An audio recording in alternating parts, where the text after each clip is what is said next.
Hello, কেমন আছো তোমরা সবাই?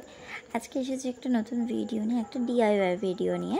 আমার ফোনের পিছনে কভারটা ট্রান্সপ্যারেন্ট রয়েছে, তো আমি ভাবলাম পিছনে একটু মাঝে মাঝে আমি এটা করে থাকি, একটু পেপার দিয়ে ড্রয়িং করে তার পিছনে লাগিয়ে দিই, যাতে একটা ডিজাইন দেখতে পাওয়া যায়, ভালো লাগে। কিছু কিছু সময় আমার মতন আমার মনে হয় আরও অনেকেই করে থাকো।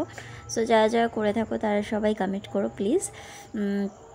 তো আমিও এরকম, আমার কাছে একটা পেপার ছিল, যে পেপারটাকে আমি সাইজের মতন করে কেটে নিয়েছি এবং তার মধ্যে যে জায়গাগুলো ক্যামেরা রয়েছে বা ফিঙ্গারপ্রিন্টের সেন্সর রয়েছে, জায়গাগুলো কাট আউট করতে হবে, সেই জায়গাগুলো আমি আগে থেকেই পেন্সিল দিয়ে ড্রয়িং করে নিয়েছিলাম।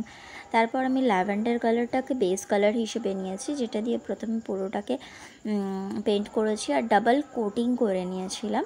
আর তারপর আমি পেন্সিল দিয়ে তার উপর দিয়ে পেন্সিল দিয়ে ড্রয়িং করেছিলাম ফ্লাওয়ার ড্রয়িং করতে চাইছিলাম আমি, তো সেই জন্য আমি ফ্লাওয়ার ড্রয়িং করে নিয়েছিলাম পেন্সিল দিয়ে, এবং তার উপর দিয়ে আমি দুটো কালার ইউজ করে ফুলগুলোকে পেন্ট করেছি।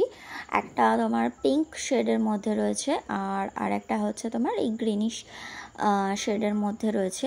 এই দুটো শেড দিয়েই আমি ফুলগুলোকে ড্রয়িং করেছি এবং তার মাঝখানে আমি ইয়েলো কালার ইউজ করেছি। আর এই শেডগুলো হচ্ছে সবকটাই ফেভিক্রিলের প্যাস্টেল শেড যেগুলো পাওয়া যায়, সেই প্যাস্টেল শেডের থেকে এগুলোকে নেওয়া রয়েছে। 6 পিসের যে প্যাস্টেল শেডগুলো আসে, দাম তোমার 130 বা এরকম কিছু একটা হবে, এরকম দাম। আর আমি এগুলো দিয়েই করেছি, তোমরা ইউজ করতে পারো, কালারগুলো খুবই ভালো হয়। আর এই দেখো একটা টুইস্ট এনেছি, কালার দেখো, ফ্লাওয়ারগুলো এতক্ষণ ধরে ফুটছিল না, আমি কালো দিয়ে সেই কারণের জন্য আউটলাইন করেছি, যাতে কালারগুলো আরও সুন্দর করে ফোটে, ফুলটা আরও সুন্দর করে ফোটে, সেই কারণের জন্য।